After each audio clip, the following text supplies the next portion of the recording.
David Hall. Today's topic is time signatures. Now, time signatures are so important because they tell us how to feel the music, how to count the music, they tell us how the beat will be subdivided, which beats are strong, which beats are weak. Here's a time signature. It's the 3/4 printed in bold next to the clef. So important that it goes right at the start of the piece, and this particular time signature tells us there are 3 beats in every bar.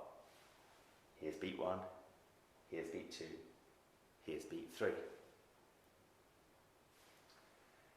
Now the 3/4 means 3 quarter notes, or 3 crotchets. But it doesn't mean that we can only have crotchets in our music. That would get boring quickly. You can have quavers. Take a look at this bar. There are 6 quavers, and 6 quavers has the same duration as 3 crotchets, so that's fine within this time signature. Now here are probably the most common time signatures you'll see. 2/4, 2 quarter notes per bar, 3/4, 3 beats per bar, 4/4, 4 beats per bar. And here's an example in 2. Now when you're doing written theory work, I'd always recommend putting a ring around the beat when you're working out where to draw bar lines or what time signature a passage should have. So let's put a ring around every beat in this example. And this is also how I see music when I'm playing it visually. I would count this in my head, or sometimes even out loud, as 1, 2, 1 and 2, 1 and 2, 1, 2. Here's a musical example in 3 beats per bar. Again, I'll put a ring around every beat. Bit tricky when we get to the dotted note. I'm going to put a ring around the crotchet, and then I'm going to encapsulate the dot and the quaver as beat 2. So if I count this one, 1, 2, 3, 1, 2 and 3, 1 and 2 and 3 and 1, 2, 3. And now an example with 4 beats per bar. Again, I'll put a ring around every beat. This is a simple one. And the way I would count this, 1, 2, 3, 4, 1, 2, 3, 4, 1, 2, 3, 4, 1, 2, 3, 4. Now if you can remember the American names for notes, which I've put up here, this will help you understand time signatures that much better. Here are the American names. So a crotchet is known as a quarter note. A quaver is sometimes known as an 1/8 note. A minim is sometimes known as a half note. Take a look at these time signatures. 2/4, that's 2 quarter notes, 2 crotchets per bar. Whereas 2/2, which you won't see so often, that's 2 half notes per bar, 2 minims. Here's an example of a piece written with 2 minims per bar. You're supposed to count the minims as the beat. So I would count this as 1, 2, 1 and 2. 3/4, that means 3 quarter notes, 3 crotchets per bar.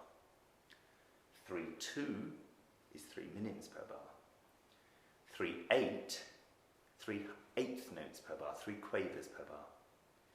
Here's an example of 3 quavers per bar. Here are all the beats. So I'm circling quavers this time, and I would count this as 1, 2, 3, 1, 2, 3, 1 and 2, 3, 1, 2, 3. Now, a couple of other notational quirks that you ought to be aware of. Another way of writing 4/4 is just the letter C. It stands for the word common, because 4/4 is the most common time of all. Here's an example of a piece of music written in 4/4, 4 beats per bar, or common time. Actually, looking at that piece of music, there seem to be a lot of minims, so I might be inclined to count the minims. So I might say, rather than 4/4, I might actually say that piece is in 2 minims per bar. And we have a special symbol for that, which is called cut common time. This is exactly the same piece, but it would have a slightly different feel to it. The top version would be da, da, the bottom one would be da, da. It just has a sort of lighter, dancier feel. So time signatures is maths, but it's also about the way you feel the music. And that's really important, even more so when we look at compound time signatures in the next video. Today's video has been about simple time signatures. Now, of course, nothing seems simple until you're looking back. Once you've learned something more complicated, you'll understand why these ones are called simple. So do watch the next video as well. At the piano. Look through the pieces that you are learning and check how you should be counting the beats. Improvise a piece in 4/4 and a piece in 3/4 using your chord knowledge. It is really important to play in time, and time signatures are your first big clue as to how any piece should go. I'm going to play a short piece of Beethoven to you now that has 3 beats per bar, and I'll count myself in 3. 1, 2, 3. 1, 2, 3. 1, 2, 3. 1, 2, 3. 1, 2, 3. 1, 2, 3. 1, 2, 3. 1, 2, 3. I hope you have a copy of this book. There's More to Playing the Piano by David Hall. At the end of chapter 16, it suggests that you improvise a piece in 4/4 and a piece in 3/4. Now, the quality of your improvisation will really depend on your experience and your knowledge of chords and scales. If you're not that confident, have that beat in mind and just start with one note. So here's a piece in 4/4. I'm going to play an F. 1, 2, 3, 4. 3, 4, 1, 2, 3, 4, 1, 2, 3, 4. I think we can all manage that and keep a steady beat. Maybe do 2 different notes. 3, 4, 1, 2, 3, 4, 1, 2, 3, 4. If you're happy with some chords,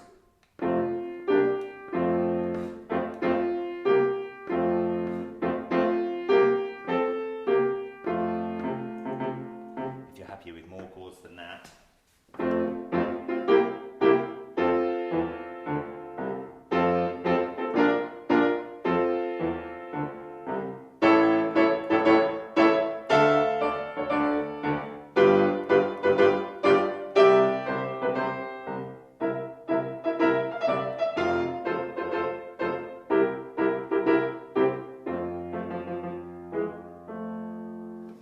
There's a piece in 4. I messed around a little bit, explored some other keys. Let's try a piece in 3. Now 3/4 is the waltz. 1, 2, 3. 1, 2, 3. 1, 2, 3. I don't know why I picked F sharp minor, just challenging myself.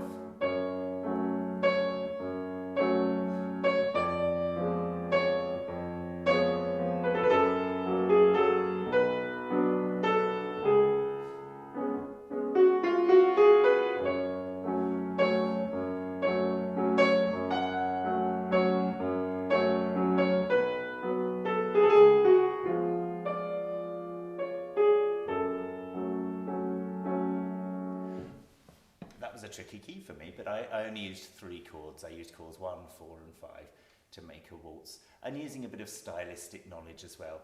So get yourself a time signature. That's what really makes the difference to improvisations. It makes them really convincing.